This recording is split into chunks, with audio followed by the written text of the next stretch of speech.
Welcome back to your sanctuary for historical reflection, the subconscious classroom, your harbor after sundown. As always, we're honored to have you aboard. Tonight, we cast off from the safe shores of the present and drift into uncharted waters. The year is 1493.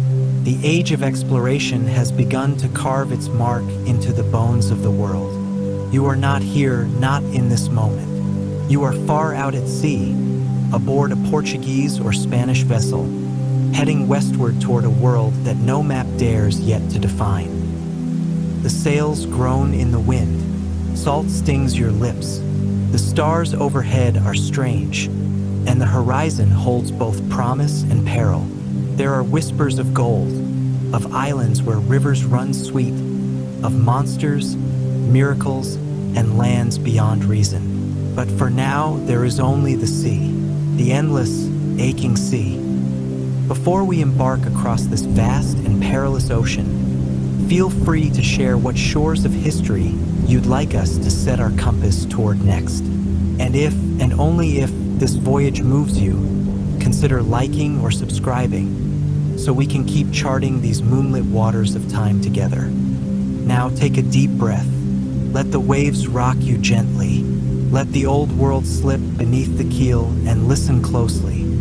The tide is turning. Let us begin. Part 1. At the close of the 15th century, Europe was straining against the limits of its own imagination. Maps no longer satisfied. Tales from travelers like Marco Polo, however embellished, had planted dreams of golden cities, spice-covered islands, and distant empires rich in silk and wonder. But the overland routes to Asia had grown dangerous and unreliable.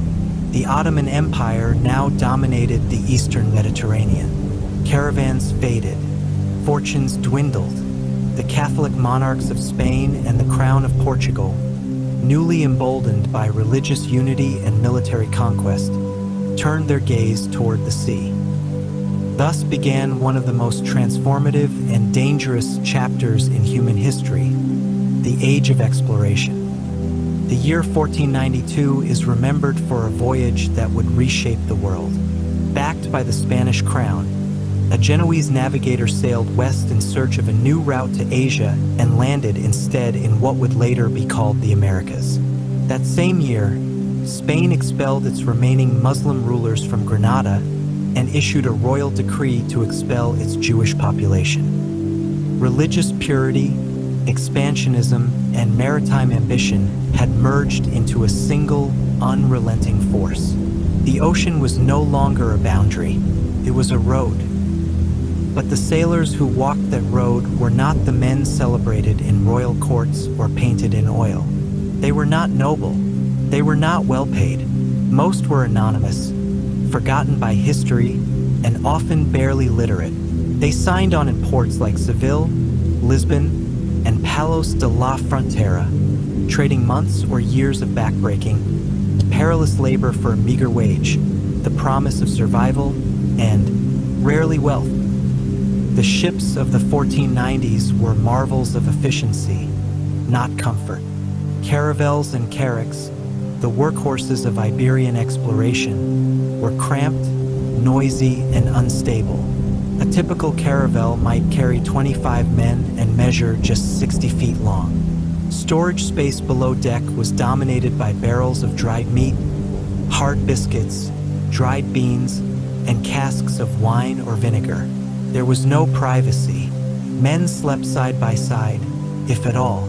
The constant creaking of wood, the splash of waves, and the ever-present scent of rot and human filth made rest almost impossible. Time was measured by bells, not clocks. Days were divided into 4-hour watches. Labor was constant. Adjusting sails, repairing ropes, bailing out bilge water, caulking leaking planks, and scrubbing the deck with sand and vinegar. Navigating the open sea required crude instruments, compasses, astrolabes, and simple charts. Latitude could be estimated by the position of the sun or stars, but longitude remained an unsolved mystery. Religion framed every decision, every action. Crosses were nailed to masts. Saints were invoked before storms. Every voyage began with a priest's blessing, and many carried statues of the Virgin Mary lashed to the prow.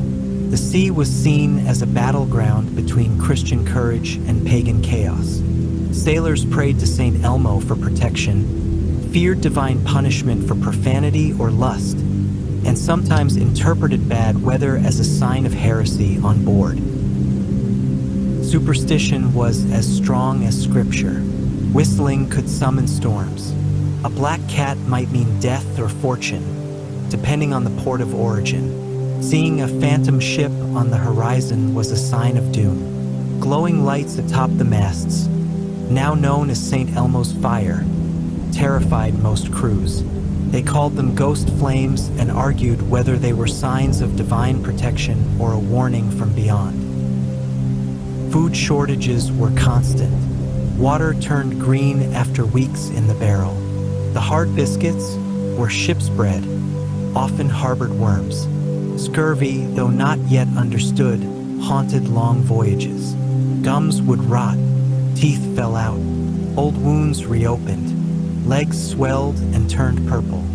Some believed it was caused by sea air or evil spirits. The true cause, lack of vitamin C, would not be discovered for 3 more centuries. Punishment aboard ship was swift and brutal. The captain held total authority, sanctioned by the crown. Theft, insubordination, or blasphemy could earn flogging, branding, or confinement in irons. In extreme cases, offenders were marooned on isolated islands or cast overboard. The lash, the stocks, and the noose were ever-present tools of order. When the winds were calm, the ship drifted, its sails limp, the crew idle and muttering. Doldrums, as they came to be known, could last for days.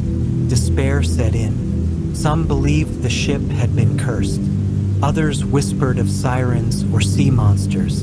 Despite growing knowledge of ocean currents, many still believed in the edge of the world, an abyss beyond which no ship could return. Storms, when they came, were apocalyptic. Thunder rolled like cannon fire. Waves rose as high as houses. Ships were battered, broken, or sunk outright. Men clung to ropes or preyed on the slick decks as lightning struck the sea. Survival meant shivering in wet clothes for days, nursing wounds, and salvaging what little could be repaired. Yet despite all this, the voyages continued.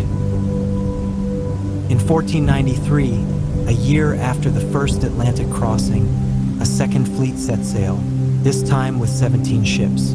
Spain, having tasted contact with new lands, now pursued conquest. Expeditions followed quickly.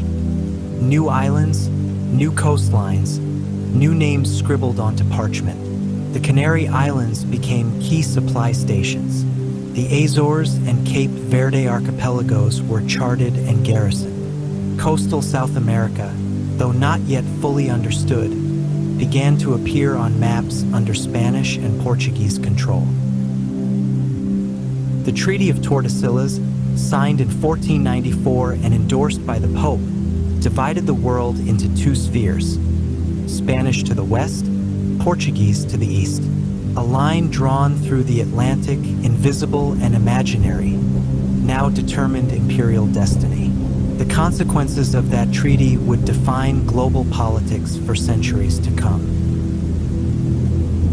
Those who crewed these voyages were, at best, disposable tools of empire. Many perished nameless, either swallowed by the sea or buried in foreign soil. Fever, malnutrition, drowning, and violence claimed thousands. Yet for every man who died, another stepped aboard. The lure of the unknown, of gold, freedom, or divine favor, overpowered fear. Each new voyage brought new knowledge. Currents were mapped. Wind patterns, like the trade winds and the returning westerlies, became predictable.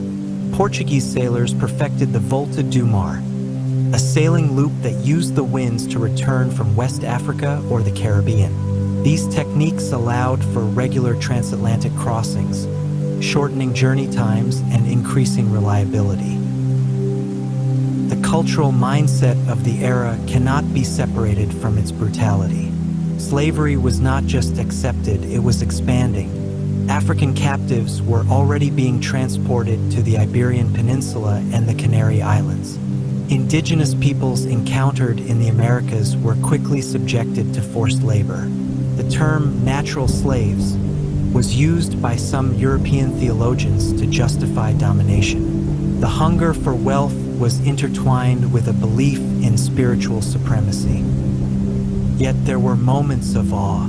The first sightings of tropical land, green, fragrant, teeming with life, brought sailors to their knees. Birds of colors unknown in Europe flew overhead. Fruits never seen before were tasted in disbelief. Entire landscapes, beaches, mountains, forests seemed drawn from myth. The very shape of the earth was changing in the European imagination.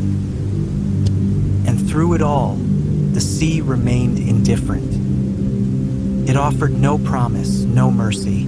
It swallowed ships and offered treasure with equal ease. It was a highway and a graveyard, a path to power and a source of endless fear. It shaped empires and destroyed men. To sail into it in the 1490s was to confront both the edge of knowledge and the depths of human ambition. This was the world that waited at the western horizon, a world not yet named but already coveted. Part 2. Landfall after weeks or even months. At sea did not come with trumpets or fanfare. It arrived as a shout from the crow's nest, a shape, dark and uneven, on the horizon, a strange bird flying overhead, driftwood in the water, then gradually the green outline of something solid. For many sailors, the sight of land evoked tears more than cheers. Knees buckled, crosses were drawn hurriedly over chests. To see trees again after weeks of sky and sea, to hear the rustle of leaves, the caw of birds not heard before. These sensations were overwhelming. The first instinct was survival. Find fresh water, step on firm ground, wash the salt from skin, bury the dead that had not been thrown overboard.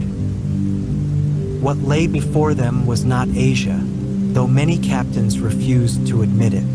The lands that would later be called the Caribbean appeared as scattered emeralds in an endless blue. Large islands with soft shores and swaying palms, ringed with coral reefs and lagoons.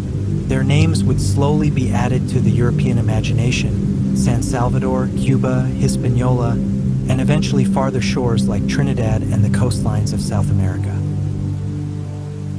First, there was awe. New plants, new birds, and new smells filled the senses. Bananas, tobacco, and pineapples were unknown in Europe. Parrots spoke in voices that mimicked men. The sky was clearer, the stars unfamiliar. The air was warm even at night. These were lands far removed from the black mud and crumbling walls of southern Europe. They felt like paradise. But the paradise was already populated. The first peoples encountered, later grouped under general terms like Taino or Arawak, had their own societies, languages, spiritual beliefs, and agricultural systems. They grew cassava, maize, and sweet potatoes. They fished with nets. They worshipped ancestor, spirits, and celestial deities. Their customs were ancient and complex, but to European eyes, they seemed gentle, unclothed, and most significantly, unarmed. Initial contact was often peaceful. Gifts were exchanged: beads for fruit, bells for feathers, knives for information, but misunderstandings were immediate. European men, desperate for fresh food and companionship, imposed themselves with violence. Gold objects, worn as jewelry or ritual adornment by local leaders, were seized or traded for trinkets. When no more gold was found, threats followed, then raids, then blood. Still, the average sailor was not an agent of empire. Most were exhausted, half-starved, and stunned by the strangeness of the world around them. Many were too sick to walk far inland. Skin burned easily under the tropical sun. Insects tormented their nights. The water, though sweet, brought unfamiliar parasites. Days were spent building shelters, unloading supplies, and defending crude encampments from both jungle and storm. Diseases also began to spread, some in and some out. European pathogens like smallpox and measles, carried unknowingly by sailors, moved faster than swords. In return, fevers and dysentery struck down crews who lacked any resistance to the microbial landscape of the tropics. The death toll rose steadily. Graves were dug in secret, often marked with a simple wooden cross or a pile of stones. As settlements took root, new hierarchies formed. Officers and priests carved out positions of power. Sailors became laborers, scouts, interpreters, and sometimes enforcers. Expeditions pushed inland in search of gold or fertile land. Some crews were split and left behind on islands to hold territory or construct wooden forts. These garrisons were often undersupplied, ill-informed, and completely vulnerable to both the climate and local resistance. One early attempt to establish a Spanish outpost, named La Navidad, ended in disaster. The settlement, left behind after the first transatlantic voyage, was found destroyed months later. Its inhabitants had either been killed or had turned on one another. Similar fates awaited other early efforts. There were no permanent guarantees in these new lands. Only the sea remained constant. Still, ambition did not fade. It grew. Back in Spain and Portugal, the reports were glowing. Tales of gold-filled rivers, docile natives, and endless forests reached the royal courts. Monarchs demanded more ships, more men, more treasure. The voyages became longer, better financed, and more brutal. By 1498, fleets of over a dozen vessels were crossing the Atlantic. Trinidad was charted. The mouth of the Orinoco River was glimpsed for the first time. South America, still unnamed, began to reveal its edges. To maintain these growing interests, sailors were required to stay for longer periods, often years. Life ashore was little easier than life at sea. The tropics were unpredictable. Storms could level a settlement in an afternoon. Crops failed. Tools rusted. Rot claimed wooden structures. And always, the jungle pressed in green, buzzing, and indifferent. Social tensions ran high. Spaniards and Portuguese fought among themselves. Disputes over rank, rations, and women flared into violence. Punishments were carried out in full view. Lashings, hangings, and amputations. Supplies sent from Europe were often delayed or lost. Desertion became common. Some fled inland and disappeared. Others attempted to build rafts to return home and vanished at sea. New roles emerged. Sailors who had once only hauled rope now served as translators or chroniclers. They learned fragments of local dialects. They recorded the shapes of coastlines and the colors of birds. They described the taste of unknown fruits and the habits of strange animals, sloths, iguanas, and flamingos. The journals and letters that survived this period are often filled with wonder, confusion, and fear in equal measure. European perceptions of the New World remained warped by expectation. Many still believed Asia was near. Maps featured Japan just past Cuba. A mythical strait, the Strait of Anian, was said to cut through the continent to the Pacific. The belief in El Dorado, a city paved in gold, began to form from vague rumors and imagined possibilities. These stories would fuel expeditions deep into the Americas over the next century, often with disastrous consequences. But for the average sailor in the 1490s, there was little gold and no glory. Most earned nothing. If lucky, they returned to Europe with their health and a few silver coins. Others were abandoned, forgotten by their superiors, or killed in skirmishes. The cost of empire was counted in silent graves and unmarked wrecks. Still, the voyages continued. The Atlantic had become a corridor of movement. People, plants, animals, diseases, and ideas flowing back and forth. Sugarcane was planted. Horses were introduced. New crops like maize and potatoes would eventually reshape European agriculture. But in these early years, the exchange was one-sided and often violent. Even so, the sea retained its pull. It had not become safer. It had simply become familiar. And for every sailor who cursed it, there were others who returned to it, because the alternative was worse. Poverty, prison, or death in Europe seemed no less cruel. What began as a journey across an empty ocean had become something much more. The beginning of a permanent, if bloody, link between worlds. Part 3. The return journey, though aimed at familiar shores, brought with it no sense of comfort. It was not homecoming, it was escape. When a ship turned east across the Atlantic, it left behind not just the jungle and the heat, but the ghosts of the dead, the wrecked, and the forgotten. The return voyage was a new trial altogether, governed by ocean currents few yet understood and storms that came without. Warning: the promise of Europe lay ahead, but between it and the hull stretched thousands of miles of open sea, emptiness that could swallow entire fleets. The technique used by many Portuguese sailors, known as the volta do mar, or turn of the sea, was critical. Rather than sail directly back toward Iberia, captains steered north and west first, catching the strong winds of the mid-Atlantic before curving east. It lengthened the journey but increased the odds of survival. Those who failed to follow this route often found themselves drifting for weeks in the windless belts of the equator, dead calm and burning heat. By the late 1490s, this strategy had become vital.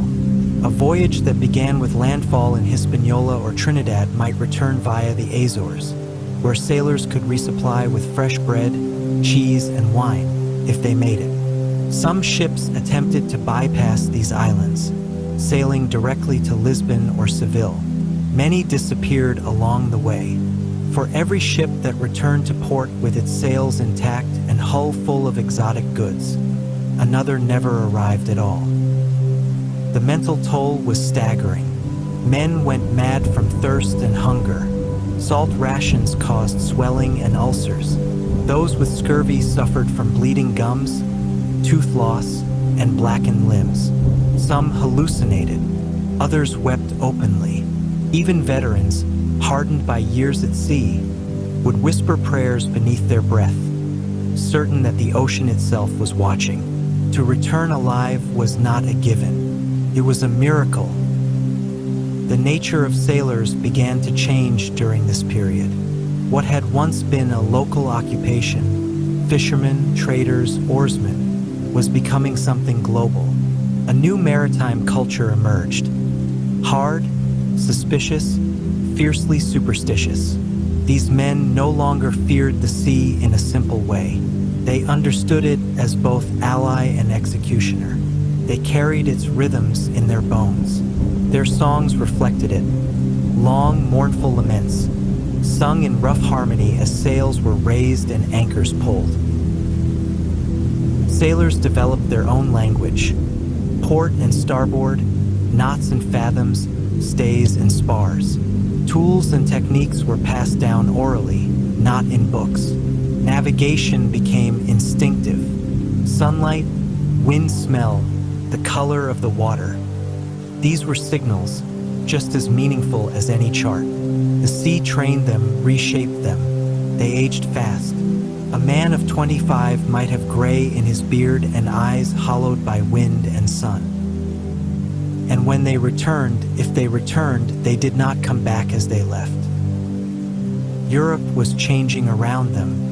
In Spain, gold and silver artifacts taken from the Americas were displayed before courtiers.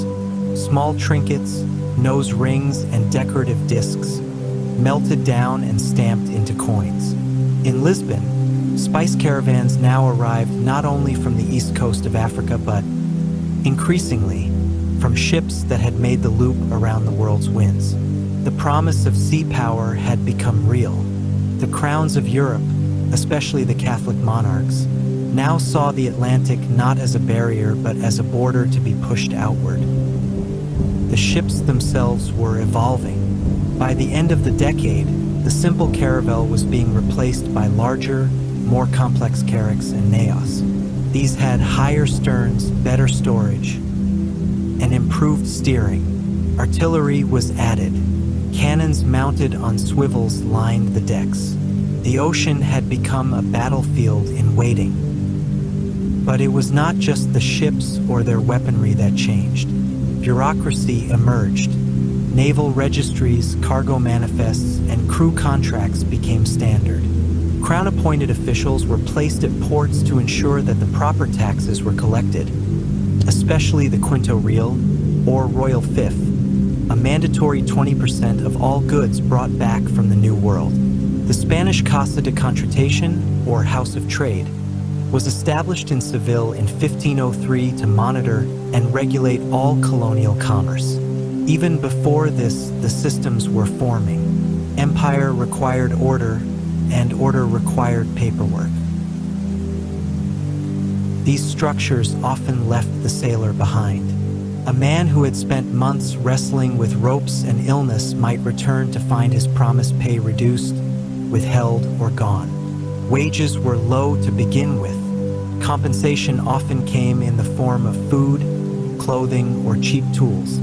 Few sailors owned property. Many were back on the docks within weeks, signing onto the next ship, still in debt. And yet, stories spread. Stories of men who struck gold, who married into landowning families in Cuba or Santo Domingo, who brought back parrots and pearls and never worked again. These tales were repeated in taverns across Andalusia and Galicia, in the ports of Algarve and Madeira. They gave hope, even if rarely true. The New World itself remained mostly unknown. The earliest expeditions had hugged coastlines and visited islands, rarely venturing inland. But the geography was slowly forming in the minds of cartographers and kings. The Orinoco River was sketched. The northern edge of South America, including what would later become Venezuela and Colombia, began to appear on maps. Trinidad was recorded by returning crews. These names, spoken in Spanish, Portuguese, and Latin, entered European languages and would never leave. Meanwhile, a spiritual justification was spreading alongside the material one. The conversion of indigenous peoples was seen not just as a goal, but as a divine obligation. Crosses were erected, masses held, confessions demanded. Priests traveling aboard these ships began keeping records of baptisms performed in the Americas. To civilize, they said, was to save. But conversion was rarely peaceful. For sailors, this often meant forced labor, violence, and enslavement under orders from captains or colonial governors. Encomienda systems, where land and people were granted to Spanish lords, began forming. Indigenous populations, already weakened by disease, were pressed into service to mine, harvest, and transport. Many sailors served as overseers. Others, out of pity or fear, tried to protect those they lived among. There was no uniformity, only chaos, improvisation, and ambition. Still, each voyage returned with more than cargo. New words entered the European tongue: canoe, tobacco, hammock, maize, cacao. Seeds and cuttings were planted in European soil. Meanwhile, the Americas were introduced to pigs, cattle, wheat, and steel. It was the beginning of a vast biological and cultural exchange, now called the Columbian Exchange, that would transform diets, economies, and ecosystems on both sides of the Atlantic. The sailor stood in the middle of this transformation, never fully in control, always at risk, but central nonetheless. The voyages of the 1490s had shown that the Atlantic could be crossed and recrossed, that contact with unknown lands was possible, that the world was larger than imagined, and filled with new riches, new people, and new threats. The question was no longer whether Europe could reach these distant shores. The question now was, what would it do with them? Part 4. By the mid to late 1490s, the early wave of curiosity and contact had hardened into something more organized and more unforgiving. The exploration of the Atlantic was giving way to occupation. Islands once viewed as distant outposts became stepping stones for larger plans. Settlements were no longer temporary. The intent was now colonization. In places like Hispaniola, the earliest Spanish footholds began to sprout crude towns, clusters of timber buildings, makeshift chapels, storehouses, and defensive walls of sharpened stakes. Where once the jungle reigned, fires cleared the land. Trees were felled to construct galleys and fortresses. The coasts were reshaped, wells were dug, fields were plowed, and ports took shape from sandy coves. Each day demanded labor, and sailors, many of whom had never farmed or built a structure in their lives, were now expected to become colonists, guards, masons, and soldiers. The rhythm of life changed. Days on land were no easier than those at sea. Work began with sunrise and ended only when darkness made further effort impossible. Mosquitoes swarmed. The heat was relentless. Rain-soaked bedding, spoiled grain, and warped tools. Roofs collapsed. Axes rusted. Nails bent. Even as more ships arrived with supplies and manpower, the balance remained precarious. Any delay, any bad harvest or failed shipment meant hunger. Sailors were now being paid not only to navigate the sea, but to guard the edges of empire. They manned watchtowers. They patrolled riverbanks. They built and loaded ships with raw materials, timber, cotton, spices, and small quantities of gold. And when orders came, they joined armed sorties inland, seeking to extend European influence into territories still controlled by indigenous communities. But with each mile ventured, resistance grew stronger. The Taino peoples of the Greater Antilles had initially welcomed Europeans, offering trade and information. That changed quickly. Forced labor, exploitation, and violence turned allies into enemies. In some regions, entire villages fled into the forests, burned crops behind them, or staged uprisings against Spanish garrisons. Retaliations were brutal. Sailors found themselves swept into conflicts far beyond their understanding, commanded to fight people whose language, customs, and grievances they barely grasped. This conflict was not simply military, it was cultural. Spaniards and Portuguese arrived with deeply rooted ideas about civilization, faith, and hierarchy.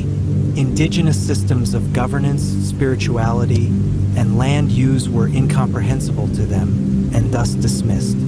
The result was a slow, grinding pressure that crushed one world beneath the weight of another. Yet sailors themselves were not the masters of this new order. They were the machinery. They took orders, enforced discipline, transported prisoners, and suffered the same diseases as the people they were told to subdue. In remote outposts, officers vanished or died, and the chain of command collapsed. Sailors left to their own devices formed small bands, half militia, half survivors. Some took local wives. Some deserted. Others became intermediaries, learning bits of language and acting as translators between captains and chiefs. Still others were killed when supply ships never returned. New diseases added to the uncertainty. In addition to scurvy and dysentery, new fevers swept through camps. Malaria, transmitted by mosquitoes, killed quickly and without explanation. Yellow fever, unnamed at the time, brought high fevers, vomiting, and bleeding. Its victims died raving. Survivors were marked by trembling limbs and sunken eyes. These illnesses respected no flag or title. Priests died. Captains died. Sailors, always at the bottom, died in numbers too great to bury properly. Graves multiplied in the jungle. Some were dug in shallow soil and washed away by rain. Others were never marked. Bones, gnawed by animals, became part of the landscape. The dead were sometimes wrapped in cloth and set adrift in small boats with prayers whispered over the waves. More often, they were burned or buried in mass pits near the shore. Despite this, Europe demanded results. Ships returned to Spain and Portugal with letters, logs, and samples, new animals, strange seeds, exotic feathers, and carved idols seized from temples. In return, new fleets arrived with livestock, pigs, chickens, and goats. With them came carpenters, masons, priests, and more sailors, fresh from Andalusia, Galicia, Lisbon, or Porto. These new recruits brought their own diseases, their own ambitions, and often their own disillusionment. The crown formalized its hold through legal structures. Letters of patent granted exclusive rights to conquer and govern. Land was divided into encomiendas, territorial grants that included not only the land but the right to extract labor from its inhabitants. Sailors who remained long enough or who proved especially loyal might receive one, but most simply served those who had. Religion now played a central role. Each settlement built a chapel. Priests baptized hundreds of native people, often en masse. Mass was held in Latin. Local customs, dances, rituals, symbols were outlawed. Drums were destroyed. Shrines burned. Those who refused to convert were labeled pagans and punished. Sailors often played the role of enforcers, reluctantly or zealously, carrying out the will of church and crown with sword and musket. Yet, alongside violence, there were also moments of uneasy coexistence. Trade persisted. Knowledge was exchanged. Some Europeans learned how to use medicinal plants from indigenous healers. They watched how locals built canoes that cut cleanly through ocean swells. They learned how to grow cassava, how to smoke fish, and how to survive in a landscape that did not welcome outsiders. Still, the weight of ambition crushed subtlety. By the end of the decade, the outlines of empire were no longer theoretical. They were visible on maps, in laws, and in the wreckage of cultures. The Treaty of Tordesillas, ratified in 1494, had created an invisible line across the Atlantic, dividing the world between Spain and Portugal. But the reality was messier. Disputes flared in Brazil, where Portuguese explorers began creeping westward. Spanish expeditions crossed into claimed Portuguese waters. Sailors on both sides were caught in a web of diplomacy, intrigue, and violence. All of it was enforced through maritime labor. For every priest who baptized, a sailor had to row him upriver. For every governor who claimed a territory, a crew had to build his fort. For every gold nugget hauled back to Europe, dozens of sailors had to dig, carry, and load it. And if a ship failed to return, If a hurricane shattered its hull, if a native rebellion burned its cargo, the empire shrugged. There were always more ships, always more men. But not all sailors accepted their fate. Some began to mutiny. Tensions rose on long voyages. Starvation, poor leadership, or mistreatment led men to seize control. In one documented case, an entire crew killed their captain and attempted to sail the ship back to Europe on their own. They failed. Others succeeded, at least for a while. The threat of mutiny became so serious that new regulations were passed requiring all returning ships to stop at designated ports, where officers of the Crown would inspect the crew and cargo before allowing disembarkation. The ocean, once thought to be the final unknown, was now the artery of empire, and the sailor, once a tradesman or drifter, had become its pulse. With each voyage, he carried messages, goods, disease, violence, and faith, shaped not by his will, but by the tides of history that moved beneath him. The age of exploration was no longer a story of discovery. It was now a system, a machine, and the sailor was both its servant and its victim. Part 5. By the end of the 1490s, the ocean no longer represented a question mark. It had become an economy. The swell and crash of the sea still echoed with danger, but behind the winds and waves now moved a vast, churning engine, one powered by bodies, silver, timber, spices, and grain. That engine was global, and the sailor sat chained inside it. No longer merely explorers or drifters, sailors were now embedded within a rising system of transatlantic trade. With every voyage, their work became less a matter of adventure and more of accounting. Cargo holds filled with sugarcane, cotton, and raw materials for European workshops. Markets back home shifted as new goods poured in. Tobacco, vanilla, and cocoa transformed elite tastes, while maize, potatoes, and beans altered the food supply of peasants. Prices fluctuated. Fortunes rose and fell based on ships arriving or vanishing with the tide. In cities like Seville and Lisbon, trade offices kept meticulous ledgers.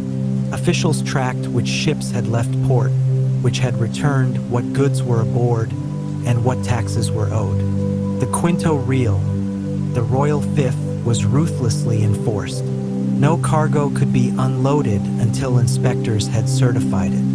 Any undeclared goods were seized, and sailors could be imprisoned for smuggling or misreporting. It was not uncommon for captains to bribe officials, or for sailors to hide small valuables in their clothing, hoping to escape notice. Yet for all this wealth, little trickled down. The sailor's wage remained meager. A month of labor at sea, enduring starvation, storms, and the risk of shipwreck, might earn less than a stonemason working on a cathedral roof. Wages were paid late, if at all.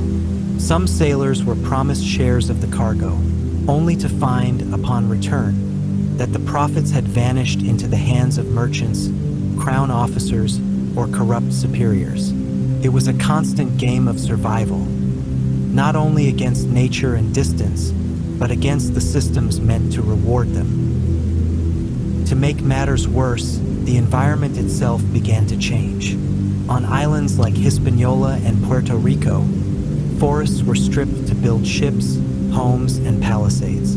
The introduction of European livestock, cattle, pigs, goats, devastated native ecosystems. Soil eroded, rivers dried, diseases spread among both people and animals. Sailors witnessed this degradation firsthand, but lacked the language to describe it. To them, the world simply became harder to navigate, harder to tame. The social fabric of maritime life also frayed. Crews were now cobbled together from across Europe. While the majority still came from Iberian regions, Galicia, Andalusia, the Algarve ships increasingly hosted men from Italy, France, Flanders, and Germany. Communication was fractured. Orders were given in a mix of tongues, often misunderstood or ignored. This breakdown in language led to fights, mistakes, and occasionally disaster.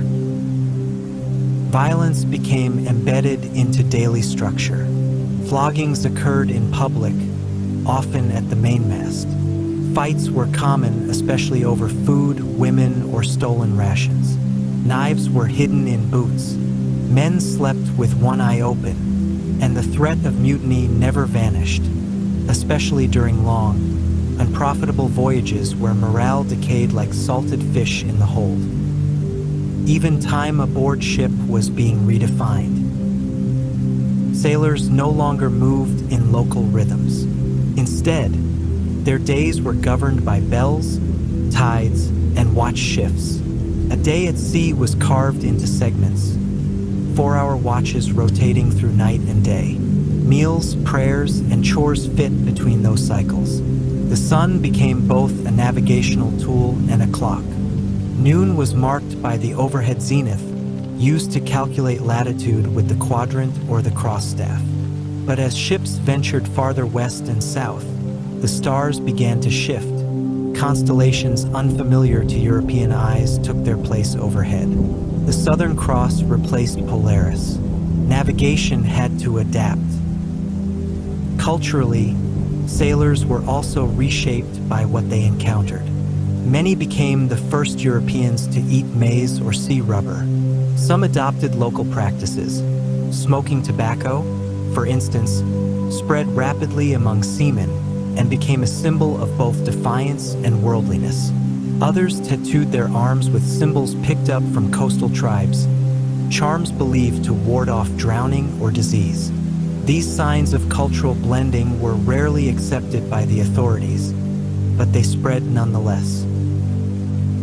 Superstition remained stronger than ever. Men continued to pray to St. Elmo before storms, nail coins to the mast for luck, and refused to cut their hair at sea. Some refused to sail on Fridays, believed to be cursed. Others watched the flight patterns of seabirds or the color of the water for omens. If a man fell overboard, few dared to call his name. It was said to summon the sea's hunger. Rituals developed even in silence. Touching wood, kissing a crucifix before climbing the rigging, whispering to the waves before tossing out waste. And still, death was always close. A single voyage might see a third of the crew die from illness, accident, or violence. Those who survived bore scars, both visible and hidden. Some sailors came home unable to speak. Others raved about demons in the clouds. Many never returned to land at all. They signed on for voyage after voyage, drifting between ships and ports, slowly disappearing into the machinery of oceanic labor. They were not seen as heroes. Most were anonymous, buried at sea or in unmarked graves on distant shores. Yet these same men reshaped the world. With each crossing, new routes were tested. The Portuguese pushed down the coast of Africa and around the Cape of Good Hope, entering the Indian Ocean. Spanish ships began following the northern coast of South America, edging ever closer to the Isthmus of Panama. Rumors of a great ocean beyond the continent began to circulate, an idea that would, in time, lead to the Pacific crossing and circumnavigation. But in the 1490s, these were just whispers, carried between ships and taverns, traded like secrets. In the Americas, the pressure to extract wealth intensified. Gold had not materialized in the quantities hoped for. Instead, the Spanish began turning toward agriculture, particularly sugarcane. Large plantations required labor, and that demand rapidly outpaced the number of enslaved indigenous workers available. The systems of forced labor, disease, and overwork were unsustainable. The demographic collapse was visible to every sailor who returned. Villages emptied, fields gone to seed, local guides disappearing. In response, the first discussions began in Iberian courts about sourcing slaves from West Africa. It was not a new idea. The Portuguese had already been trading in African captives for decades, using them as domestic labor in Lisbon and Seville. But now, their forced relocation would be cast across the Atlantic. Sailors, many of them complicit or unaware, would be the first carriers of this human cargo. They would chain bodies into the holds of ships, feed them moldy bread, and toss the sick into the sea. The transatlantic slave trade in its infancy was forming, and the sailor was at its center. Despite all of this, despite the hardship, the loss, the violence, men kept returning to the sea. The ports of Iberia remained crowded with volunteers. Some were desperate, others ambitious, some merely curious. A voyage across the Atlantic still carried with it a trace of legend. Perhaps the next island would hold the gold. Perhaps the next river would lead to Asia. Perhaps the next captain would keep his promises. Perhaps. The age of exploration, as romanticized in later centuries, was not born of glory or discovery alone. It was built on labor. It was built on bodies. And the sailor, anonymous and expendable, bore the weight of it. The ship was no longer just a vessel. It was a floating state, a courtroom, a battleground, a church, prison, a market, and the man aboard it, barefoot, sunburned, hungry, faithful, broken, was its citizen. Part 6.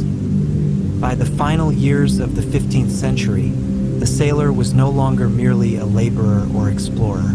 He was something else, something harder to define. A witness, perhaps, a vessel through which the contradictions of a new world flowed. Faith and violence, wonder and ruin, salvation and conquest. He hauled sails by day and whispered confessions by night, and the world around him no longer made simple sense. It was faith that had carried many to sea. Spain and Portugal were both kingdoms deeply entangled with the Catholic Church. The Inquisition burned through Iberian society like a fever, purging heresy, enforcing orthodoxy. Prayers opened every voyage. Crosses were carved into the bows of ships. Rosaries hung from the necks of sailors, kissed before sleep. Each landfall began with a blessing.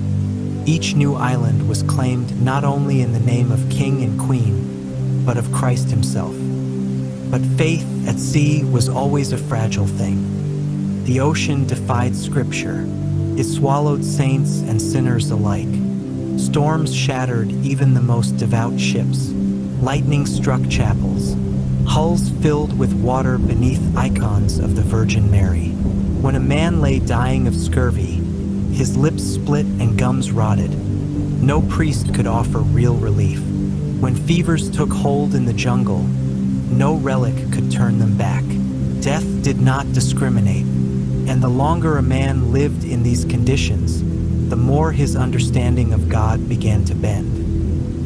In truth, many sailors developed a syncretic religion, blending Catholic rites with old superstitions, folk customs, and, increasingly, elements borrowed from the people they encountered. They still crossed themselves at dawn and knelt during Mass, but they also tied knots and ropes as charms, whispered spells before setting nets, and read meaning into the flight of birds or the shape of clouds. Some carried amulets taken from indigenous communities, wooden carvings, feathers, polished stones, believing these objects offered protection where saints had failed. The ships themselves became temples of contradiction. One deck held a crucifix, the lower held shackles. A priest might say Mass at sunrise and oversee a forced baptism by noon. Sailors, some barely literate, watched these acts with unease. Was it holy to conquer? Was it righteous to kill? The church said yes. Their captains agreed. But still the doubts festered, especially among those who had seen native peoples offer food and aid without malice, who had lived alongside them, learned their customs, and seen their communities undone by musket, chain, or disease. For the first time in their lives, sailors were being forced to consider the moral weight of the world, and for most, there were no answers. This uncertainty took many forms. Some withdrew into silence. Others drank until they couldn't think. Still others grew cruel, hardening themselves against compassion, repeating sermons about divine order and natural hierarchy until they no longer heard their own hypocrisy. Violence was easier than doubt, obedience safer than thought. But not all complied.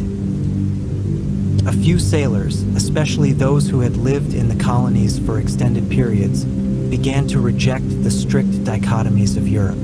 They married local women. They adopted new names. Some even took up arms against fellow Europeans during local uprisings. Though rare, these cases terrified colonial governors and bishops alike. Apostasy, miscegenation, rebellion, these were not just sins. They were cracks in the foundation of empire. In response, punishment became more severe. Sailors caught sympathizing with indigenous people could be whipped, imprisoned, or branded. Those caught stealing cargo were lashed, sometimes to death. Mutineers were hung from the yardarm, their bodies left swinging above the deck as a warning. Order had to be enforced not only with law, but with fear. Still, the world beyond the deck continued to expand. By now, the Caribbean was not the edge of the map, it was the middle of it. The Atlantic corridor connected Lisbon to the Canary Islands, to Hispaniola, to the coast of Central America and beyond. Goods flowed constantly. Pearls, hides, hardwoods, and new fruits heading east. Weapons, wine, horses, and cloth heading west. Sailors became cogs in this machine, their movements dictated by trade winds, royal orders, and shipping manifests. Yet amid this routine emerged an even more disorienting truth. The world was bigger than anyone had imagined. The belief that they had reached Asia had long collapsed. These were not the lands of Cathay or Cipango. They were something else entirely, new continents with thousands of languages, kingdoms, and ecologies. For men raised on the idea that Jerusalem was the center of the world, this realization was staggering. The maps had been wrong. The stories were flawed. The world was not smaller than they thought. It was immeasurably larger. This awareness brought awe but also terror. If the world was so vast, what else remained unknown? What else lay hidden in the jungles, beneath the waves, or on the other side of the next island? Rumors spread like wildfire among sailors, of cannibals with skin like bark, of lakes that shimmered with gold, of serpents the size of ships. Most were nonsense, but some, like the existence of a great ocean beyond the Americas, would soon prove true. This uncertainty bred anxiety. Sailors could no longer trust old knowledge. Every voyage shattered another assumption. Every new landfall forced new questions. What gods ruled these forests? What stars lit this hemisphere? What lay beyond the horizon? Some found the questions thrilling. Others found them maddening. And through it all, the work never stopped. Sails still needed mending, ropes frayed, rats chewed through grain sacks, water turned foul in its barrels. A sailor might spend a day racked with philosophical doubt, but still be required to swab blood from the deck or climb the mast in a storm. Thought alone did not keep ships afloat. Muscle did. Pain did. This duality defined the age. The 1490s were not yet the age of global empires, but their foundation was being laid in salt and blood. The sailor stood at the center of that construction, not as architect, but as scaffold. He was disposable, interchangeable, often nameless in the records. Yet without him, nothing moved. He pulled the world together, stitch by painful stitch, lashing continents across oceans with hemp and iron. And in doing so, he changed. The sailor who returned to Europe, if he returned, was not the boy who had left the docks of Cadiz or Porto. He was older, even if still young. His hands were calloused, his back bent. His dreams were haunted. He had seen things no priest had prepared him for, and he carried stories that even taverns could not fully contain. He had touched the edge of the world and discovered there was no edge at all. Part 7.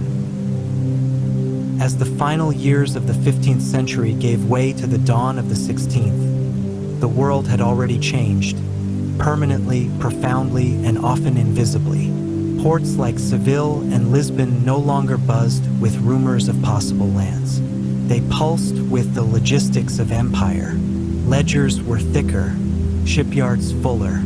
Bureaucracies fanned out from palaces to docks to the jungle fringes of the Americas. The age of speculation had ended. Now came the age of administration. But even as maps grew more accurate and trade routes more frequent, life aboard ship remained brutal.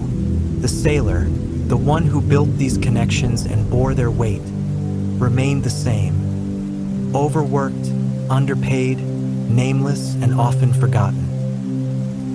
His contribution, though rarely recorded in royal letters or court chronicles, was written in the currents. He had been there when strange shores emerged from morning fog. He had tied down sails in the black eye of hurricanes. He had buried friends in foreign sands. And he had, sometimes without realizing it, shaped the modern age. By now, the pattern of maritime expansion was unmistakable. First came exploration, then contact, then conflict. Forts replaced forests. Crops replaced wild flora. Languages, faiths, and customs collided.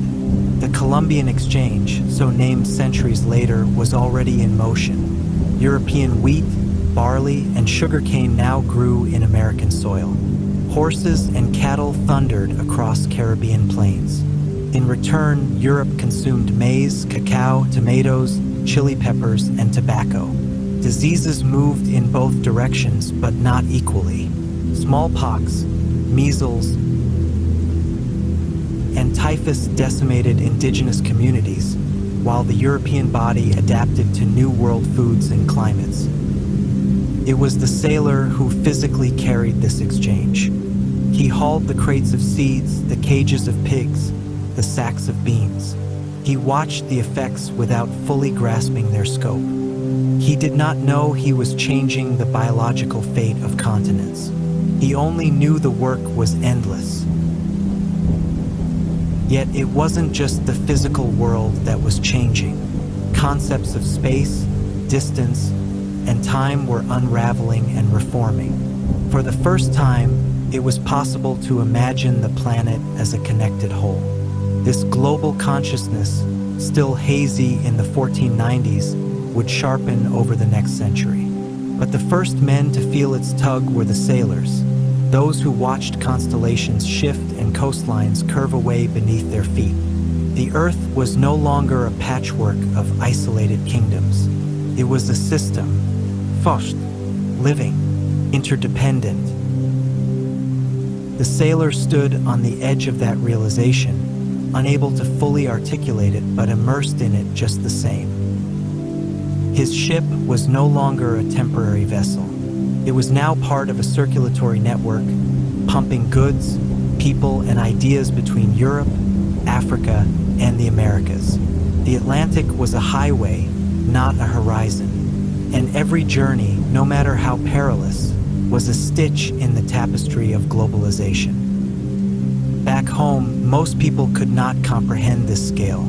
For the average farmer in Castile or merchant in Porto, the sea remained distant, abstract. They heard stories of lands where gold grew like fruit, of monsters with dogs' heads, of fountains that cured death. But they didn't smell the rot in the bilge or hear the screaming winds of the open ocean. They didn't see the sailor's cracked skin, The missing teeth, the vacant stare. They didn't know what it cost, and they didn't care to know. Empires depend on forgetting. They require that someone else absorbs the pain, someone else carries the burden. In the 1490s, that someone was the sailor. He labored in obscurity. When he died nameless. His body was thrown to the sea or buried in makeshift graves, unblessed, unmarked. But still more men signed up. For every grave dug, another took his place. The machine needed fuel. Yet not all sailors were broken. Some returned with tales, distorted, half-true, but powerful. They spoke of turquoise seas and trees heavy with fruit, of cities made of stone, of rivers wider than any in Europe. These stories, passed from mouth to mouth, fueled the next generation of explorers, adventurers, and merchants. They created demand, and demand shaped policy. Kings and queens turned hearsay into doctrine, turning folklore into funding. The sailor had become not just a worker but a mythmaker. His life, though grounded in sweat and salt, echoed far beyond the mast. He influenced what people imagined, what they feared, what they desired. He turned distant shores into possibilities. His pain fed the narrative of empire, harsh but necessary, cruel but glorious. Meanwhile, the colonial footprint expanded. On the coasts of Hispaniola, larger plantations took root. The earliest systems of transatlantic slavery grew bolder. Ships once filled with spices and cloth now filled with human cargo. Sailors found themselves not only as explorers or guards, but as participants in human trafficking. Sometimes unaware, often complicit, occasionally resistant. It was another layer of violence, one that would define the next 3 centuries. In this too, the sailor bore witness. He watched families torn apart, chained below deck. He listened to the wails rising from the holds. He endured the stench, the blood, the suicides. Some protested, most did not. The chain of command did not tolerate conscience. Back in Europe, colonial wealth began to alter the fabric of daily life. Silver from the Americas flooded markets. Nobles commissioned exotic artwork and built new palaces. Ports expanded. Banking systems evolved. Insurance for cargo and ships became formalized. Maps grew more accurate. Instruments improved. The magnetic compass, once viewed with suspicion, became essential. The astrolabe and quadrant gave way to more precise cross-staffs. The sailor, always improvising, became increasingly technical, forced to master a new language of bearings, stars, and calculations. He was, despite all appearances, a scientist of necessity. His knowledge came not from books but from the body, how to read the sky, how to sense a coming storm in the way the rigging trembled, how to judge depth by the color of the water or the smell of seaweed. This embodied wisdom, passed from man to man, made survival possible. It was not honored by courts or universities, but it was real, kept ships afloat, and it made history. By the year 1500, the age of exploration was no longer a tentative phase. It was a defining reality. The Treaty of Tordesillas had been signed. The Americas had names. The sea lanes were drawn, but it was the sailor, barefoot, bruised, and silent, who had traced those lines first. His work remained invisible to the high towers of Europe. Yet without him, the empires would have rotted in port. The sailor's life was never easy. It was rarely noble, but it was pivotal. He was the carrier of plague and prayer, of rumor and revolution, of olive oil and iron shackles. He stitched the world together one rope pull at a time and left behind no monuments, only the shape of the world as we now know it. And so, the legacy of the 1490s is not just in dates or treaties, but in calloused hands, empty stomachs, and salt-rimed graves. The sailor does not stand on the pedestals of history, but he walks in its wake. And it is his footprints, washed by waves, that mark the true beginning of the modern world.